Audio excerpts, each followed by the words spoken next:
सबसे पहले जरा बातचीत करना चाहेंगे अंशुल सर आपसे शीला फोम को लेकर के। शानदार तेजी आज देखने को मिल रही है, 18% से ज़्यादा की मजबूती। क्या करना चाहिए आज की इस तेजी में, कोई गुंजाइश है या अभी अवॉइड करना चाहेंगे? सर देखिए, गुंजाइश जरूर है, बट क्या इस गुंजाइश में मैं रिस्क लूंगा? तो मेरा जवाब ना है। पिछले 45 महीने में 75.44% स्टॉक करेक्ट हुआ है। तो जैसा बाइंग क्लाइमेक्स के बाद होता है कि 50 से 80% गिरता है स्टॉक, 75.44% गिरा है। अच्छे रिजल्ट है, 440% ईपीएस ग्रोथ है, बाउंस बैक आ रहा है। 10 महीने का मूविंग एवरेज 650 के आसपास है, 20 महीने का मूविंग एवरेज 740 के आसपास है। वहां तक का बाउंस बैक जरूर आ सकता है, बट क्या मैं इसमें पार्टिसिपेट करूंगा? मैं वेट करूंगा। अगर डेली चार्ट पे कोई 3-4 दिन की टाइट रेंज बनती है तो जी सकता हूं, बट इस सेटअप पे आज मुझे लग रहा है पूरा आ गए शायद। चलिए जी अंशुल सर, आपकी आवाज़ कट गई थी। जी सर। जी, मैं बोल रहा हूं सर, मैं इस गैप अप पे पार्टिसिपेट नहीं करूंगा। गैप अप के बाद अगर 3-4 दिन की टाइट रेंज मिलती है तो फिर मैं जरूर पार्टिसिपेट करूंगा, क्योंकि 10 month moving average 650, 20 month moving average 740 इस जोन तक जा सकता है। बट अभी अगर लेते हैं तो स्टॉप लॉस आपका 17% कल की क्लोज का होगा। तो 3-4 दिन की टाइट रेंज का वेट कीजिए ताकि स्टॉप लॉस 3-4-5% की रेंज में आ जाए, तब भले बाइंग की एक अटेम्प्ट मार सकते हैं। चलिए ठीक है। अच्छा, ये जो ट्रेड डील के बाद जो रैली आई है कुछ एक शेयरों में, अवंती फीड्स पे सब लोग लगातार हम लोग कह रहे थे कि मतलब नज़र रखनी चाहिए। 5 दिन में 42% की तेज़ी। अमित जैन सर आप देखिए, अमित सर क्या करना चाहिए 1110 के आसपास? अब क्या इसकी रैली ख़त्म हो गई है? अभी क्या करना चाहिए? आज भी काफ़ी तेज़ है, 15% से ज़्यादा तेज़ होता हुआ। ये प्रॉफिट बुक करने का टाइम है या फिर अभी भी एंट्री ली जा सकती है? विपुल जी, अगर लॉन्ग टर्म के प्रोस्पेक्ट से लिया हुआ है तो कोई दिक्कत नहीं होल्ड करने में। 800 रुपए के नीचे का स्टॉप लॉस जो अभी बेस बनाया है इसने 800 रुपए के आसपास का, 800 रुपए हालांकि बहुत दूर है। मुझे ऐसा लगता है अगर किसी को प्रॉफिट बुक करना है तो आज के हाई के आसपास 1130 से 40 रुपए की रेंज पे प्रॉफिट बुक करके वापस से 1050 के आसपास की री एंट्री प्लान कर सकता है। एक बात का कॉन्फिडेंस है कि 1050 1060 के रेट वापस से एक बार स्क्रीन पर देखने को मिलेंगे। दूसरा, आज के हाई को तोड़ने के बाद इसके और ऊपर के प्रोस्पेक्ट बनते हैं जो कि 1212 रुपए तक के होते हैं। तो अगर लॉन्ग टर्म प्रोस्पेक्ट से लिया हुआ है तब तो कोई दिक्कत नहीं, 800 रुपए की स्टॉप लॉस से होल्ड करिए। और अगर शॉर्ट टू मीडियम टर्म के प्रोस्पेक्ट से लिया हुआ था तो एक बार प्रॉफिट बुक करके 1050 1060 के आसपास री एंट्री प्लान कर सकते हैं। अभी करंट लेवल पे एंट्री नहीं करनी ना? नहीं, वीकली क्लोजिंग अगर 1060 के ऊपर आती है तो एक बीटीएसटी बनेगा 1000 रुपए के नीचे के स्टॉप लॉस से 1212 रुपए के टारगेट के लिए। ठीक। अगली कंपनी जरा देखिए अंशुल सर आप, एथर इंडस्ट्रीज़, ये भी 1000 रुपये के आसपास का शेयर है, 4.5% ऊपर। अच्छा मोमेंटम बनता हुआ दिखाई दे रहा है। क्या यहाँ पर कोई नई खरीदारी की गुंजाइश बन रही है क्या? लोअर लेवल से रिकवरी जिस तरीके से आती हुई दिखाई दे रही है, क्या यहाँ पर कोई बीटीएसटी कॉल इनिशिएट की जा सकती है? सर ये इसमें स्टैंडर्ड डिस्क्लेमर दूंगा, 1000 रुपए से मीडिया प्लेटफॉर्म्स और अपने क्लाइंट्स को बाय रिकमेंड करते आ रहे हैं हम। 71 हफ्ते का कपनल पैटर्न ब्रेकआउट 990 रुपए पे बना है, जिसका पहला टारगेट या रेजिस्टेंस कहना चाहिए, टारगेट नहीं कहूंगा, पहला रेजिस्टेंस था 1071। कल टेस्ट हुआ और वहां से हल्का सा रिएक्शन जो प्रॉफिट बुकिंग का आना चाहिए था वो आ गया। आज वापस से बाइंग रिज्यूम हो रही है। ये स्टॉक ऑल टाइम हाई 1209 रुपए यहां तक आराम से जाता हुआ दिख रहा है। तो 1209 रुपए आ रहा है, 1000 रुपए से क्लाइंट्स लॉन्ग हो सकते हैं। मीडिया प्लेटफॉर्म्स पे भी 1990 रुपए से बाई लिया हुआ है। अच्छा, जो लोग आज बार 50 रुपये महंगा खरीदें तो कोई दिक्कत तो नहीं है? कोई दिक्कत नहीं है सर। अब स्टॉप लॉस आपको रिवाइज कर लेना चाहिए। स्टॉप लॉस आपका नया 990 रुपए का हो जाएगा जहां से बाई लिया है। तो हमने ट्रेलिंग स्टॉप लॉस कॉस्ट पे कर लिया है, आपके लिए वो 50 रुपए नीचे रहेगा अगर यहाँ पे बाई कर रहे हैं तो। 990 का स्टॉप लॉस और टारगेट क्या बताया सर? 1200? 1209 का ऑल टाइम हाई है, 1200 राउंड फिगर 1200 रुपए पकड़ के चलिए। ठीक। चलिए, तो यहाँ पे अगर आप अभी खरीदारी करना चाह रहे हैं तो यहाँ पर 900 रुपये, 909 रुपये का, 990 रुपये का स्टॉप लॉस दीजिए और 1200 रुपये के लक्ष्य के लिए अभी भी खरीदारी की गुंजाइश बन रही है। स्टॉप लॉस और टारगेट दोनों को ही ध्यान में रखिए। बहुत ज़्यादातर लोग क्या करते हैं कि टारगेट को ही मस्तिष्क में रह जाता है उनके, बाकी चीज़ें पुस्तक में डाल देते हैं। तो वो ऐसा मत कीजिए कि 990 का स्टॉप लॉस और 1200 के टारगेट के साथ यहाँ पे अभी भी नई खरीदारी जो है वो की जा सकती है। चलिए अगली कंपनी जो है वो ढूंढते हैं आज की इस तेज़ी के माहौल में। जो एक और शेयर जो कि अच्छा मोमेंटम न सिर्फ दिखा रहा है आज, मतलब एनर्जी के आसपास काफ़ी ज़्यादा मोमेंटम, खासतौर से सोलर को लेकर कल भी थी आज भी थी। अमित सर, एक्मे सोलर ज़रा एक बार नज़र डालिए, 3.5-4% ऊपर, और ये थोड़ा सा लोगों की पॉकेट में फिट होने वाला शेयर है। कोई गुंजाइश है क्या? 225 के आसपास 225 का लेवल देखने को मिल रहा है। सर एक सेकंड दीजिएगा। ACME सोलर स्क्रीन पर शेयर है, अभी 225 के आसपास चल रहा है। ये थोड़ा 5 मिनट पुराना 10 मिनट पुराना प्राइस आप देख रहे हैं, तो अच्छा मोमेंटम यहाँ पर देखने को मिल रहा है। क्या टिप्पणी रहेगी?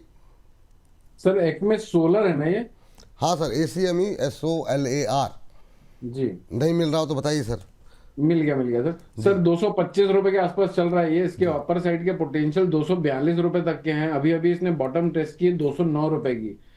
मुझे ऐसा लगता है विपुल जी ये 230 रुपए के ऊपर की क्लोजिंग अगर देने में कामयाब हो जाता है तो 236 रुपए, 242 रुपए और 244-45 रुपए तक के पोटेंशियल खोल लेगा। किसी को अगर लॉन्ग करना है तो एक एरिया है 218 रुपए के आसपास, 218 रुपए के आसपास, 214 रुपए के नीचे के स्टॉप लॉस से 228 रुपए और 200 प्रोबेबली 235 रुपए के टारगेट के लिए बाय कर सकते हैं। चलिए ठीक है, ये बात हो गई सोलर को लेकर के। चलिए VL अंबाला जी भी हमारे साथ जुड़ चुकी है। अंबाला मैम, बहुत बहुत स्वागत है आपका आज की इस चर्चा में जुड़ने के लिए और इस कार्यक्रम का हिस्सा बनने के लिए। चलिए वो 4 विंडो में जो है चारों लोग जो है स्क्रीन पर आ चुके हैं, बहुत शानदार। हाँ, तो मार्केट पे व्यू आपका बाद में लेंगे। अभी चल रहा है मैम हमारा पहला सेगमेंट, उस पर जो है एक एक करके तमाम शेयरों पे हम लोग बातचीत कर रहे हैं। अभी आपसे मैम जितने ये जो सोलर पावर वाली कंपनियां हैं काफ़ी अच्छा मोमेंटम दिखा रही हैं।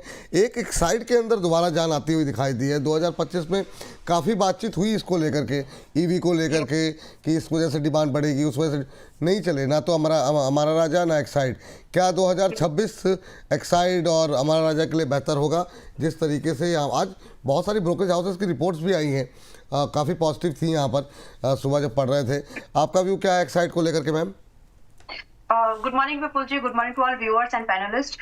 देखिए आज के डेट में पहले तो डिस्क्लोजर मैं दे देती हूँ। एक्साइड इंडस्ट्री आ गया है अभी 340 पर और डेट है ये आपका 3 फरवरी।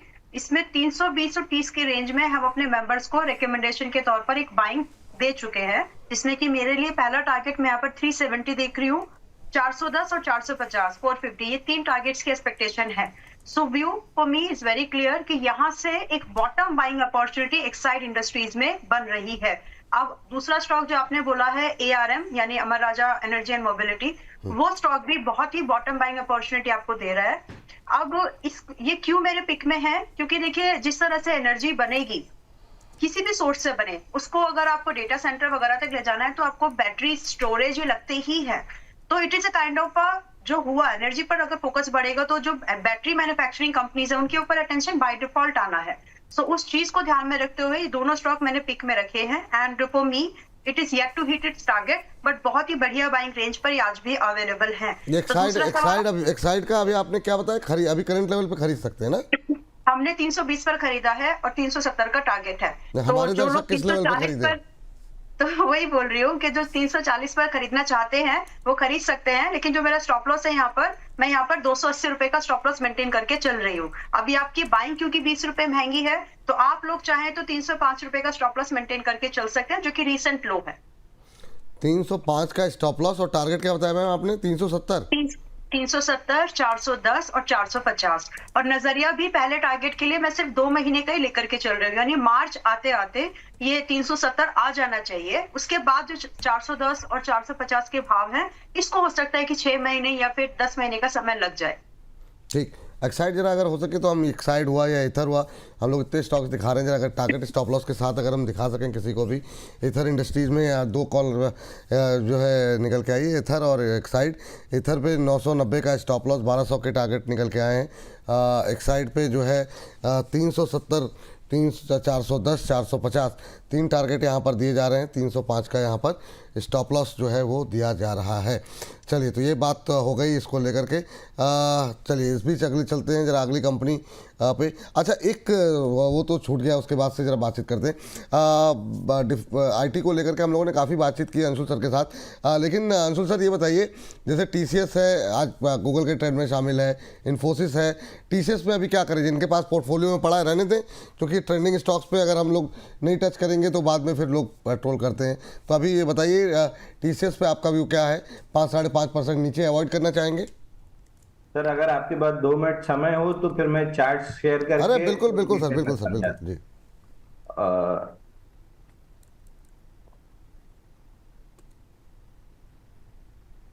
चार्ट दिख रहा हो तो बताइएगा सर। जी सर, आ गया सर स्क्रीन पे जी। देखिए, ये है सीएनएक्स रियलिटी, जी ठीक है जी जी। सीएनएक्स रियलिटी, आपको याद होगा कि मैं बहुत समय से बेरिश था। और क्लियरली अपना ये व्यू था कि वीकली चार्ट पे जैसे ही 862 तोड़ेगा, ये 862 का ये ऊपर वाली लाल लाइन अगर आपको दिख रही हो, ये वाली 862 रुपए, अगर 862 जैसे ही इंडेक्स तोड़ेगा, नीचे 765, ये बहुत तेजी से नीचे आएगा। इस पूरी सेलिंग में आप कोई भी रियलिटी का स्टॉक देख लो, बहुत तेजी से पिटा है। तो अब सेम है सीएनएक्स आईटी। माउस पे ना भाई, ये हिल नहीं रही। आप सीएनएक्स आईटी आप देख लो। सीएनएक्स आईटी में 30 हफ्ते का, ये 34 हफ्ते का कप एंड हैंडल पैटर्न बना था। यहाँ पे डेली चार्ट पे ब्रेकआउट आया, वर्टिकली गैप के साथ फेल हुआ है। तो पहला इसका सपोर्ट जोन बनता है सीएनएक्स आईटी पे, ये वाला स्विंग लो, ये है करीब 36,176 पे, 36,176 पे। और इसके नीचे आते हैं तो फिर ये जो लो है लगभग 33,600, ये खुलता है। तो जब एफएमसीजी में मैंने आपको दिखाया, इसमें मैंने रियलिटी में मैंने आपको दिखाया सीएनएक्स एफएमसीजी, इसमें जब पिटाई होना स्टार्ट हुई थी वर्टिकली, लगभग सारे स्टॉक पिटे 54,000 ऑड लेवल से 50,000 तक। फिर रियलिटी में यही हुआ, अब आईटी में यही हो रहा है। तो जब इंडेक्स में 4 से 5% की और करेक्शन बाकी है, तो क्यों ही किसी स्टॉक को लेने की चेष्टा करना है? आराम से शांति से बैठिए, जब ये इंडेक्स इन लेवल्स को टेस्ट कर ले, अपने सपोर्ट जोन को, और बाउंस बैक करने लगे, उसके बाद लीजिएगा। आप कोई भी स्टॉक खोल के देख लीजिए, इन्फोसिस देख लीजिए, तो इन्फोसिस में लंबी डाउनसाइड अभी खुलती दिख रही है, यहाँ से 5 से 8% की आपको इन्फोसिस में ये ब्रेकडाउन है। इन्फोसिस में लगभग 1485, टीसीएस पर्टिकुलरली आपका सवाल था, नहीं निकला ऊपर में रेजिस्टेंस जोन, और पुल बैक आ रहा है, तो वापस 3018 के नीचे बाइंग जोन बनती है।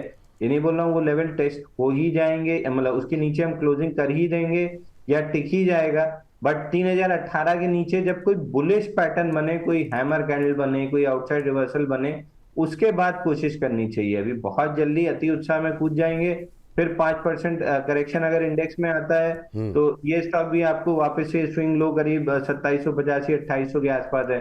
मालूम पड़ा गिरते गिरते वहां मिल गया, तो बाई ऑन सपोर्ट्स या बाई ऑन डिप्स की जगह टेप या सपोर्ट पे आके जब बुलिश रिएक्शन दे तब बाई कीजिए। थोड़ा सा बिल्कुल बॉटम पे लेने की जगह थोड़ा सा ऊपर मिलेगा बॉटम से, लेकिन एटलीस्ट कंफर्मेशन तो मिल जाएगी। तो अभी आईटी, जैसे पहले एफएमसीजी और रियलिटी एकदम मना कर रहा था, आईटी आज जो गैप डाउन के साथ ब्रेकडाउन आया है, नहीं छेड़ना अगले 2-3 महीने। जी चलिए, ठीक है, ये बात है आईटी को लेकर के। ऑटो इंसलरीज में आज आप अच्छी मोमेंटम देख रहे हैं। अंबाला मैम, आप कोई कॉल है मैम? जी मैम। ओके, तो आरआर केबल्स है, इसको आज हम लोग 1480 के आसपास की इस रेंज में 92 हो गया, 1400, मतलब फिर एक रेंज दे देती हूँ क्योंकि टारगेट भी वैसे ही है। 1450 से 1500 की इस रेंज में आप इसको खरीदारी का व्यू लेकर चल सकते हैं। अभी 1490 पर है फिलहाल के लिए।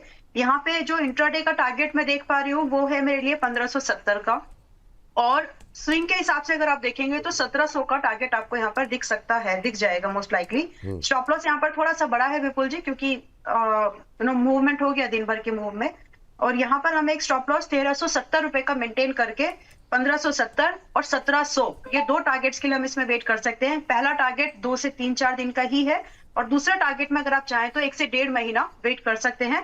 मोमेंटम में रहा तो जल्दी भी हिट हो जाएगा, लेकिन प्रोबेबिलिटी है कि आपको 1.5 महीने तक सेकंड टारगेट का वेट करना पड़ सकता है। और आपने स्टॉप लॉस बताया 1370 1370। 1370 एग्जैक्टली। ओह चलिए, शानदार रैली, इंट्राडे हाई पे ट्रेड करता हुआ 1490 अब देखने को मिल रहा है, 1491 देखने को मिल रहा है, 0.5% की तेजी यहाँ पर आरआर केबल में। 1570 1570 का जो टारगेट आपने दिया है ये इंट्राडे के लिए है या 1 से 2 इंट्राडे दिन? स्विंग में खरीदना, स्विंग में ही है। मैं इंट्राडे में बाइंग इसलिए रेकमेंड नहीं करती, स्विंग में ही खरीदो, स्विंग में, हो ठीक। जाए तो बुक कर लीजिएगा, इतना जरूर है। ठीक है, 1 2 दिन 3 दिन के लिए अपना आप खरीद सकते हैं स्विंग ट्रेड हाँ। के लिए।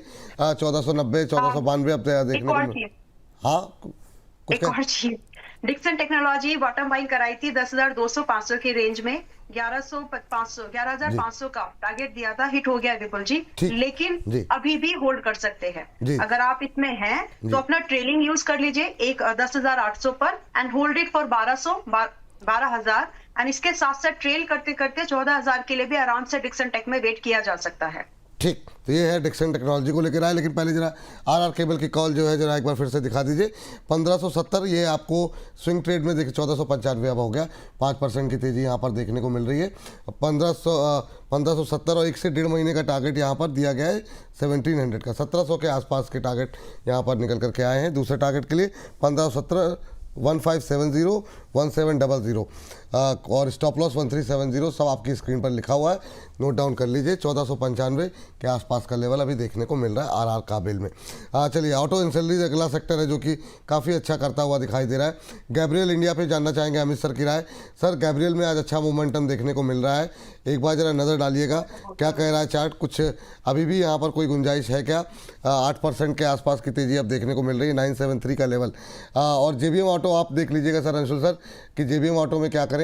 और अंबाला मैम, जमुना ऑटो, ये सिर्फ लेवल पे, ताकि 1 2 शेयर और भी हैं कई सारे, तो 11 बजे से पहले समाप्त करने हैं हमको ये, तो सारे शेयरों पे हम कवरेज कर लें। अमित सर, आपकी टिप्पणी पहले। विपुल जी, अभी मैं एक आईटी सेक्टर पे भी अपनी टिप्पणी देना चाहूंगा। दे दीजिए आईटी सर। सेक्टर बाजार एक्सेप्टेंस नहीं दे रहा है, लेकिन जो चार्ट पैटर्न बने हुए और जो सेटअप बना हुआ है, लग रहा है यहाँ से 10-12% तक का करेक्शन दे सकता है। आज उसकी शुरुआत हो चुकी है, तो थोड़ा सा संभल के रहिएगा। अगर आईटी सेक्टर में निवेश करना चाहते हैं तो हो सकता है आगे जाके और सस्ता मिले माल। गैब्रियल इंडिया की अगर मैं बात करूं तो विपुल जी 1035 के आसपास आज हर जगह मुझे लगता है नेट की समस्या आ रही है और कुछ ना कुछ दिक्कत कब, चलिए, लगता है कुछ तकनीकी दिक्कत आ रही है जिसकी वजह से जो है सभी गेस्टों से हमारा संपर्क जो है वो टूट गया है।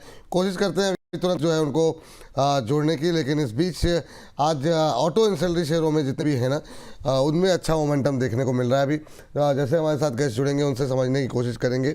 जेबीएम ऑटो हम देख रहे हैं 605 के आसपास अभी ट्रेड करता हुआ दिखाई दे रहा है, यहाँ पर करीब 6% के आसपास की तेज़ी। जमुना ऑटो में अच्छा मोमेंटम बनता हुआ दिखाई दे रहा है। तो सभी गैब्रियल आपकी स्क्रीन पर है, 8% के आसपास की तेज़ी देखने को मिल रही है।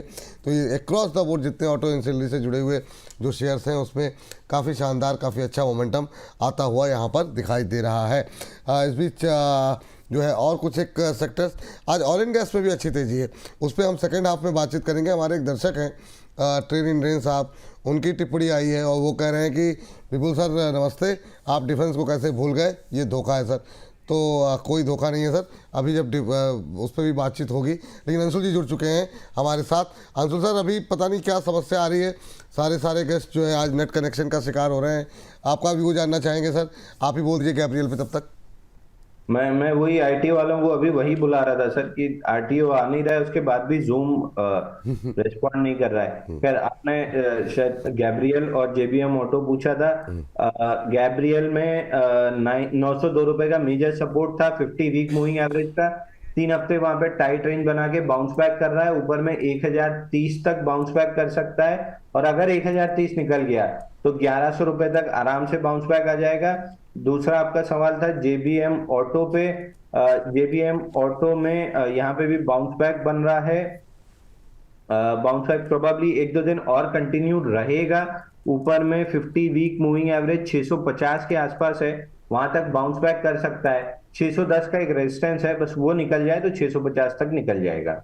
चलिए, ये बात जो है जेबीएम सर, फिर अब आप से गैब्रियल और जेबीएम पे तो बात हो गई, आपसे संपर्क टूट गया था।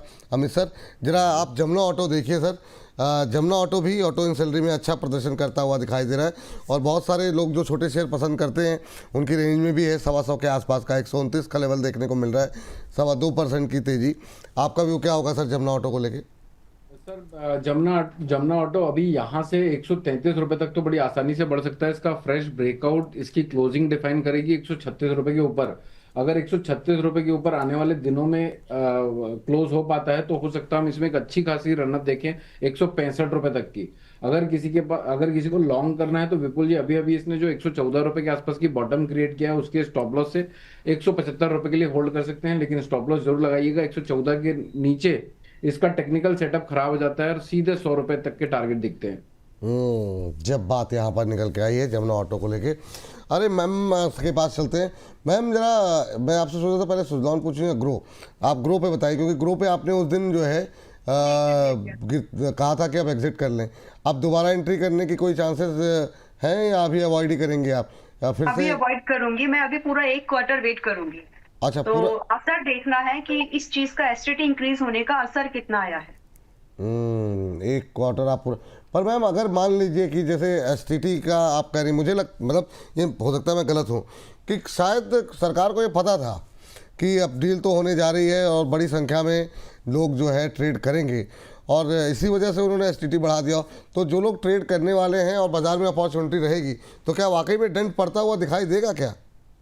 इनके डेफिनेटली विपुल जी, इनके नंबर्स पे तो असर पड़ेगा, और उस नंबर का असर देखिए, पिछली बार इन लोगों ने मैनेज किया था, जो कंपनीज थी एमटीएफ ला करके, कोटक के एमटीएफ आए थे, जीरोधा ने एमटीएफ करके अपना रेवेन्यू कहीं ना कहीं मैनेज करने की कोशिश की, लेकिन अभी एमटीएफ वाला बान भी चला लिया, एसटीटी इंक्रीज हो गई है, तो बचा क्या है? अभी फिर वही होगा कि आप सब्सक्रिप्शन बेचना शुरू तो कर नहीं सकते बीइंग अ ब्रोकर।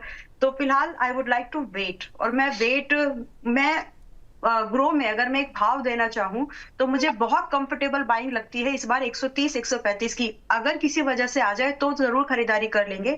इस बीच में हो सकता है कि ये ऊपर चला जाए। वैसे 185 का मैंने पहला टारगेट दिया था, 184 पॉइंट समथिंग गया ये, तो पहला टारगेट हिट नहीं हुआ, 50 पैसे से रह गया समथिंग, बट इट्स ओके। अभी इसमें वेट एंड वॉच की ही मैं क्योंकि बहुत न्यूली एज कंपनी है, रिसेंटली लिस्ट है, अगर इसमें कुछ भी ज्यादा, और ज्यादातर जो इनके क्लाइंट्स है विपुल जी, ज्यादातर ऐसे ही हैं जो एफएनओ वाले हैं, बड़े जो डायरेक्ट ब्रोकरेज हाउस होते हैं जैसे आईसीआईसीआई डायरेक्ट, एचडीएफसी, इनका अलग क्लाइंट बेस है, बट जो ऑनलाइन डिस्काउंट ब्रोकिंग वाली कंपनीज हैं उनके ज्यादातर क्लाइंट यहीं से हैं जो एफएनओ काम करते हैं। तो I would like to definitely, मैं थोड़ा सा वेट करूंगी, मुझे अगर बेटर बाइंग मिली 130-35 पर तो डेफिनेटली बाय करेंगे, बट अभी I would like to wait for the उसका जो इम्पैक्ट कितना आ रहा है, आएगा, लेकिन कितना आएगा, सीवियर तो नहीं है, माइल्ड होकर के रुक जा रहा है, वो समझना मेरे लिए फिलहाल अब जरूरी है, क्योंकि ये एक इन्वेस्टमेंट के लिए अच्छा स्टॉक है, लेकिन खरीदना कहाँ पर है वो नंबर्स के साथ जब आ जाएंगे तब डिसाइड करेंगे। ठीक है मैम। अच्छा अंशुल सर, सुजलॉन देखिए ना सर, ये मतलब ये 50 अभी भी इसके लिए मतलब इतनी बड़ी चुनौती ऐसा लग रहा है बन गया है। कल रिजल्ट्स भी आने हैं, तो क्या रिजल्ट का वेट करना चाहिए? अभी आपका व्यू क्या है सुजलॉन को लेकर के?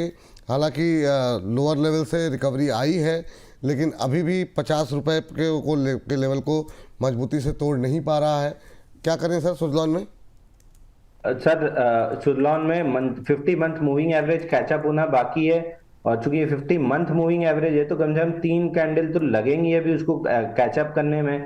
तो जब तक 46 रुपए प्रोटेक्टेड है, साइडवेज लग रहा है, मंथली मूविंग एवरेज कैचअप हो जाए 50 मंथ का, उसके बाद तेजी आनी चाहिए। तेजी में छोटे छोटे आपके रेजिस्टेंस मल्टीपल लेवल्स पे रहेंगे, डेली वीकली मंथली स्विंग हाइस पे, बट 84 रुपए तक का टारगेट खुलेगा। लेकिन जब तक 50 मंथ मूविंग एवरेज कैचअप नहीं हो रहा है तब तक मैं अवॉइड करके चलूंगा। हमारे पीसीआर के सर लोग कह रहे हैं कि 2-4 कैंडल हम भी देने को तैयार हैं, बहुत टाइम हो गया नहीं चल रहा, लेकर के कैंडल लगा दीजिए, चल जाए कम से कम किसी तरीके से। कैंडल देने की जगह समय दीजिए सर, मूविंग एवरेज पढ़ने में समय दीजिए। मूविंग एवरेज 2 काम करता है, जब प्राइस मूविंग एवरेज से दूर होती है वो माशूका की तरह अट्रैक्ट करता है आपको अपनी तरफ, और जब आप मूविंग एवरेज के पास आ जाता है तो वो बीवी की तरह आपको दूर ढकेलता है। तो मूविंग एवरेज से मोहब्बत कर लीजिए, आपको फायदा मतलब जब ये दूर रहेगा तो ये पुल बैक में अट्रैक्ट करेगा, जब पास आ जाएगा तो बीवी की जगह प्रेरित करके आपको ऑफिस की तरफ ढकेल दिया जाएगा।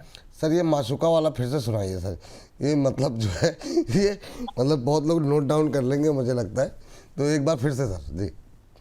अब मेरी तो रही नहीं सर, तो मैंने मूविंग एवरेज से ये ही जो मोहब्बत आपने की है। संभाला है, ये जो आपने संभाला है सर। नहीं नहीं, संभाला नहीं सर, ये दर्द बयां किया जा रहा है। ये आप चाहें तो कभी लक्ष्मी श्री में आके 16 साल हो गए मुझे यहाँ पे, जी आप किसी से भी कंफर्म कर सकते हैं। बस यही एक दुख दर्द पीड़ा या दुखती रत है जिसपे लोग हाथ जिसकी वजह रख से आप के मुस्कुरा नहीं पाते हैं। कि हाँ बस ये मौका, बस यही एक मौका कभी नहीं मिल पाया जिसकी तमन्ना बहुत थी। तो moving average is nothing but magnet है और रिपल्सर दोनों की तरह एक्ट करता है। 20 डे मूविंग एवरेज मेन होता है 20, अगर आप शॉर्ट टर्म ट्रेडर हैं, मीडियम टर्म ट्रेडर हैं तो 50 होता है, और एक्सट्रीम लॉन्ग टर्म ट्रेडर हैं जो इन्वेस्टर वाले तो 200 डे होता है। अब बहुत ज्यादा 200 डे की रिलेवेंस रह नहीं गई क्योंकि मार्केट अब ट्रेडिंग और स्विंग ट्रेडिंग का ज्यादा हो गया है। तो 20 और 50 डे मूविंग एवरेज से प्राइस अगर दूर जाती है, जो हम एटीआर एक्सटेंशन के थ्रू देखते हैं कि अगर एटीआर एक्सटेंशन हो गया है तो फिर वो मैग्नेट की तरह एक्ट करेगा, प्राइस या तो साइडवेज जाएगी और मूविंग एवरेज ऊपर आएगा, या फिर प्राइस मूविंग एवरेज की तरफ नीचे आएगी। और जब आ जाएगी तो वहां पे बेस बनाएगा और फिर वो लॉन्च पैड की तरह एक्ट करने लगेगा कि वहां से प्राइजेस जब लॉन्च होंगी तो फिर एक 20-30% का आपको मूव मिलेगा। ठीक, चलिए सर आपका समय भी हो गया है, तो इसी माशूका वाली बात के साथ आपको विदा करना चाहेंगे। जाने से पहले अभी अंशुल सर और अरुण जी की तरफ से ETFs को लेकर के जो बातचीत की गई है वो बातचीत अपलोड हो चुकी है। अगर आप भी गोल्ड सिल्वर ETF को लेकर के समझना चाह रहे हैं, चार्ट्स क्या कह रहे हैं और आगे चल के क्या राय रहेगी, इसको लेकर के आप ये सेगमेंट अपलोड हो गया, जाके देखिए। और अंशुल जी और अरुण जी दोनों का मानना है कि सिल्वर ETFs में फिर आएगी गिरावट, ये जो है जो ऊपरी स्तर है वहाँ से फिर फिसलता हुआ दिखाई दे सकता है। कौन से लेवल पे प्रॉफिट बुक करना है, कहाँ से गिरावट आएगी, इसके लिए आप जाकर के सेगमेंट देखिए, कमेंट बॉक्स में टिप्पणी कीजिए और लगातार बने रहिए। अंशुल सर आज हो गई है 4 तारीख, 2 दिन बाद अंशुल जी हमारे साथ जुड़ रहे हैं। 7 तारीख को वेबिनार है। सर जाने से पहले डिस्क्लोजर के साथ जरा बताइए क्या कुछ खास रहने वाला है इस वेबिनार में। यही चीज सर, मूविंग एवरेज के ऊपर लंबा डिस्कशन होगा कि कैसे मूविंग एवरेज से दूरी प्राइस को मूविंग एवरेज की तरफ खींचती है और कैसे मूविंग एवरेज के पास आने के बाद मूविंग एवरेज लॉन्च पैड की तरह एक्ट करता है। तो आपको वो जो 8 से 20% वाली मूव जब चाहिए होती है तो आपको मूविंग एवरेज से एकदम नजदीक या मूविंग एवरेज पे बाई करना चाहिए, और जब मूविंग एवरेज से दूर हो जाए तो एटीआर एक्सटेंशन फॉर्म होने लगता है, वहां पे आपको निकलना है। स्पेशली BSC हम डिस्कस कर लेंगे कि 3000 के पास जब एटीआर एक्सटेंशन आया था वहां से देखिए अभी तक नया ऑल टाइम हाई नहीं बन पाया है। तो यही सब चीजें डिस्कस होंगी। बाकी आज जो भी स्टॉक डिस्कस किए हैं कोई भी मेरे पर्सनल पोर्टफोलियो में नहीं है। जो सलाह आपको दी है वही लगभग सभी लोगों को दी है, तो कोई कॉन्फ्लिक्ट ऑफ इंटरेस्ट है नहीं। बाकी हाँ, वही जो सलाह आपको दी है वही सभी को दी है। जी चलिए, बहुत बहुत शुक्रिया, बहुत बहुत धन्यवाद आपका आज की इस चर्चा में जुड़ने के लिए और अपनी राय देने के लिए। चलिए आखिरी कहे, अब 2 मिनट में जरा फटाफट 1-2 सवाल लेकर के जो है इस सेगमेंट से फिर हम अगले सेगमेंट की तरफ रुख करेंगे, जिसमें बहुत लोग जो कह रहे हैं PSU स्टॉक उस पर बातचीत करेंगे। लेकिन मैम जरा आप देखिए, आर पावर आज अच्छे मोमेंटम में है, क्या करना चाहिए? क्या जो लोग दूरी बना चुके हैं दोबारा एंट्री लेने का कोई गुंजाइश है क्या यहाँ पर? आर पावर को लेकर के आपकी टिप्पणी क्या रहेगी? ऑलराइट, एनर्जी से ही जुड़ा हुआ कहीं ना कहीं एक स्टॉक है MRPL। 160-65 पर बाय लिया था, AU में भी रिकमेंडेशन दी थी, 185 का टारगेट था, वो हिट हो गया है आज। तो अभी अगर आप लोग होल्ड करना चाहते हैं, क्योंकि टारगेट हिट होने के बाद बुक करें या ना करें एक सवाल रहता है, तो क्योंकि अभी हिट हुआ भी 187 पर है, 185 वाज द टारगेट, तो अभी भी आप इसको होल्ड कर सकते हैं। लेकिन ट्रेडिंग आज का इंट्राडे लो लगा करके 150-175 का ट्रेडिंग लगा करके फ्रेश बाय नहीं करना है। तो ये एक व्यू है। वैसे विपुल जी आजकल आप वो टारगेट हिट वाला वो स्टैंप नहीं लगवा रहे। मैम इतने ज़्यादा हो जा रहे हैं ना कि मतलब वो स्टैंप की वो जो मुहर है वो घिस गई है, तो वो नई मुहर बनने के लिए भेजी हुई है कि वो मुहर नहीं आ जाए, उसके बाद से वो टारगेट हिट वाले लगाए। वो चूंकि हमारे पास समय रहता है लिमिटेड, पता लगा कि आधा कार्यक्रम हमारा नहीं मैम, लेकिन उसको आगे हम प्रैक्टिस में लगाएं क्योंकि काफ़ी ज़्यादा कंटेंट हो जा रहा है और वो उसमें थोड़ी प्रोड्यूसर साहब बेचारे परेशान हो जा रहे हैं कि पहले मतलब बाय कॉल दिखाएं या पहले मोहर लगाएं, टारगेट हिट की इस वजह से नहीं हो पाया। ये सर मेरा सवाल आर पावर। और सर आपके लिए भी मैं सवाल जो है एक जरा निकाल के रख लूं। सर जेपी पावर देख लीजिएगा, 2 छोटे शेयर रख लिए हैं इसमें, जेपी पावर जरा देख लीजिएगा। अब मैम पहले आर पावर। ठीक है, तो देखिए सिर्फ ये ट्रेडिंग कॉल है और ये सिर्फ इसलिए क्योंकि एनर्जी चल रहा है, इन्वेस्टमेंट का आइडिया इस पे बिल्कुल भी नहीं है। ये चीज बोल दिया इसके बाद यस आज आर पार में 10% चल गया है ये, बट हिम्मत करके मैं एक छोटा सा एक्सपोजर कम कर लो क्योंकि रिस्क आपका यहाँ पर 12% होने जा रहा है करंट बैंक लेवल से। स्टॉप लॉस आपका है यहाँ पर 26 रुपए का, करंटली चल रहा है 31 रुपए पर, तो आपका रिस्क ज्यादा है, रिवॉर्ड भी आपको मिल सकता है। It's just a trading call, investment नहीं है, 2 बार बोला ये बात। यहाँ से आपको टारगेट 36 का मिल सकता है, एक पहला टारगेट। दूसरा टारगेट क्लोज टू लगभग 43 का। अगेन थर्ड टाइम बोल रही हूँ, इन्वेस्टमेंट नहीं है, ट्रेडिंग कॉल ही है। तो जैसे ही आपके टारगेट हिट हो जाए बिल्कुल शिद्दत से निकल जाइएगा। अगर स्टॉप लॉस हिट हो जाए तो ब्लेम कर लो जो करना है, लेकिन निकल जरूर जाना। चलिए ठीक है। JP power sir last counter इस सेगमेंट का।